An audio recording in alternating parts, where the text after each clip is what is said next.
live on this planet, if we don't conserve it, where are we going to live? So every part of it is important for our own existence, and I think it would be an extremely sad world one day if we're losing species probably on a daily basis that we don't even know, but something like the rhino, 5-10 years from now. The greatest onslaught South Africa's ever faced against its wildlife. It's not just rhino, it's everything. You've literally got groups of guys out every day armed with hunting rifles out to shoot rhino. We're losing on average 2-3 a day now, which is the end of the rhino. There's some great people involved there. People who are prepared to sacrifice their lives, literally, to save these animals, so yeah.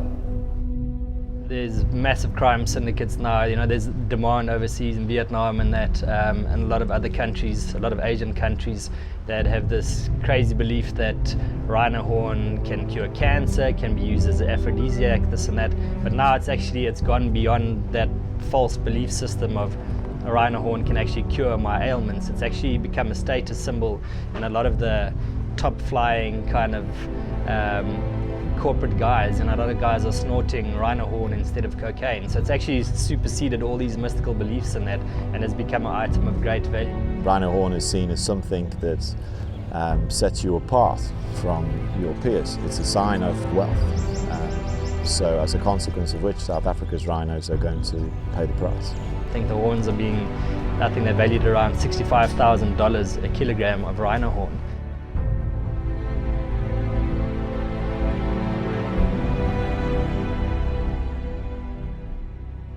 "22 years ago, there was no rhino poaching. It was all just your general bushmeat, snares, people hunting with dogs, things like that. And obviously it's escalated into what it is now. Rhino horn is just keratin. There's absolutely no medicinal uses. How are they being poached? Shot.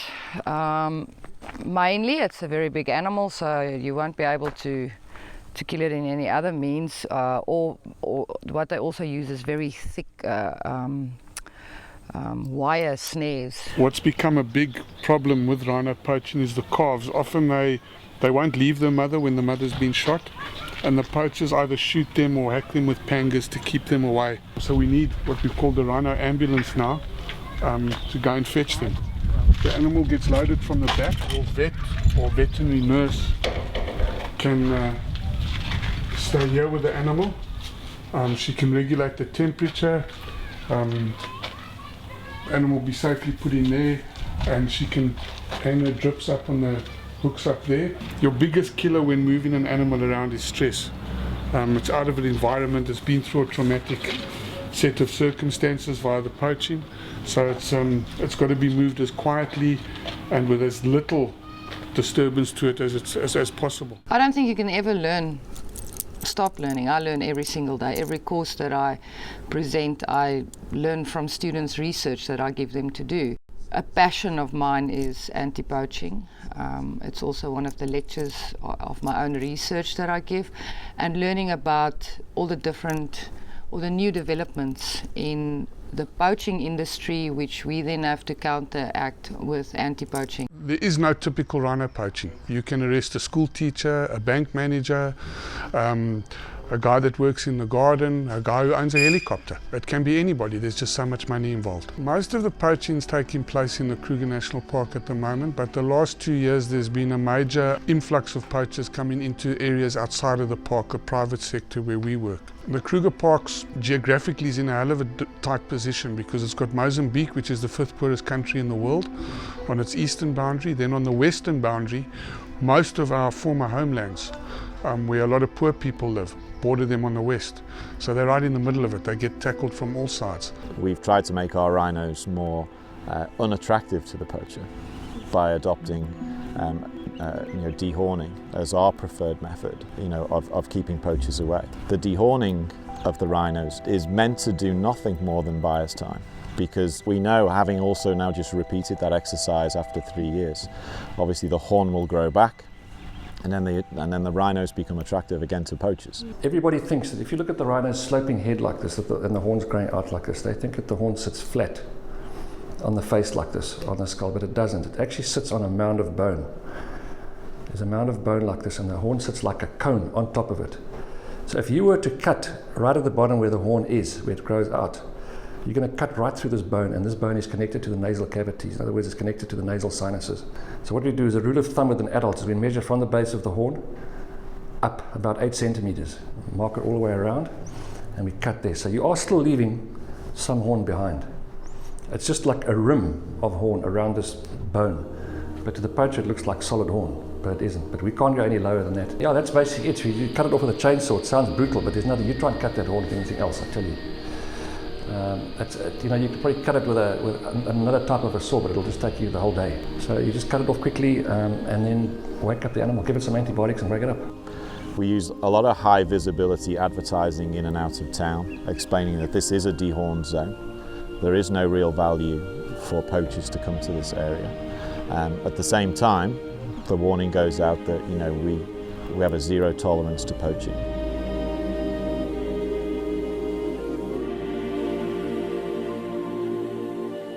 Hoedspruit it's quite a cosmopolitan little town that doesn't have any traffic lights. A lot of people pass through this town and they're not too sure how to take the town. A lot of people have never even heard of Hoedspruit, but those that have heard of Hoedspruit and have been to Hoedspruit, they all feel the same thing. There's a lot of travellers moving through. I think it's the energy of the wildlife that is actually creating this awesome vibe in the town.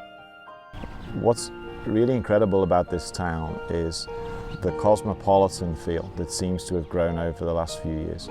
So there's people of all nationalities, and they've all come together for really what is essentially a common goal, and that is they just love wildlife, they love nature. I don't know if anybody else has said this, because it is probably a saying that goes around, but if you drank the water of Hoedspruit, pack your bags, you will be back.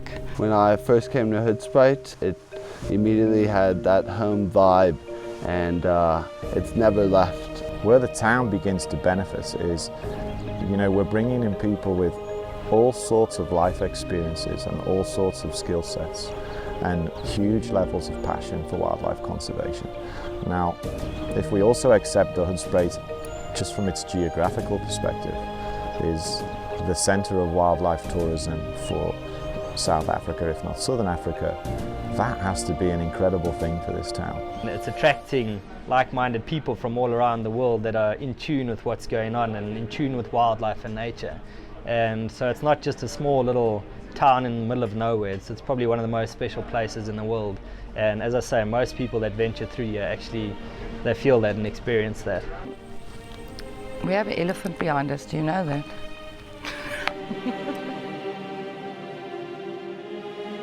Myself and another 7 colleagues actually set up an organisation to try and curb the rhino poaching crisis in South Africa. We came up with a concept to basically bring together a lot of people. Obviously, if we can get a big group of people together, we're raising awareness on the poaching crisis in South Africa. But at the same time, if we've got a lot of people in one area, we can generate funding to actually put back into the fight against rhino poaching. What Rocking for Rhinos is, if we can build a festival to the size of the original Woodstock or something, could you imagine a conservation festival where everyone buying a ticket, all of their money goes back into conservation?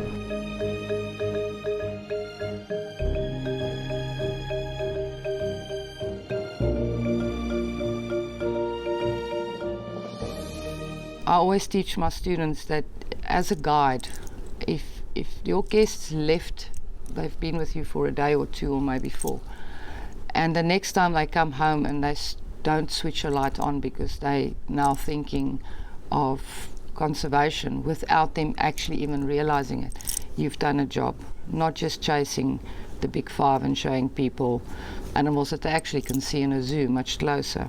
When I came to Campfire, I really had a whole new different perspective given to me. Working at Campfire as a volunteer, going out, you get to see every different aspect. Tracks, grass, birds, trees, all the way up to your big mammals. When they come here and they truly get in contact with nature, the conservation theory becomes practical, and they leave here, I think, far more aware of what conservation truly is, and not just something that you read out of a book or that's implemented by a government. It hits home more. We accept and we acknowledge that On the diplomatic stage, there is support and there is help that we need to influence the demand in Vietnam and China. On a local level, all we can do is focus our efforts on coming together as a community and building a greater appreciation and understanding for the value of wildlife tourism in the Hoedspruit area. You know, this town really exists as a result of wildlife tourism. I saw an advert the other day of two guides in full guiding clothes running with a television screen in the bush and a game viewing vehicle driving, and there was a rhino on the television screen, and that was sad. People smile at it, but it is what we're looking at.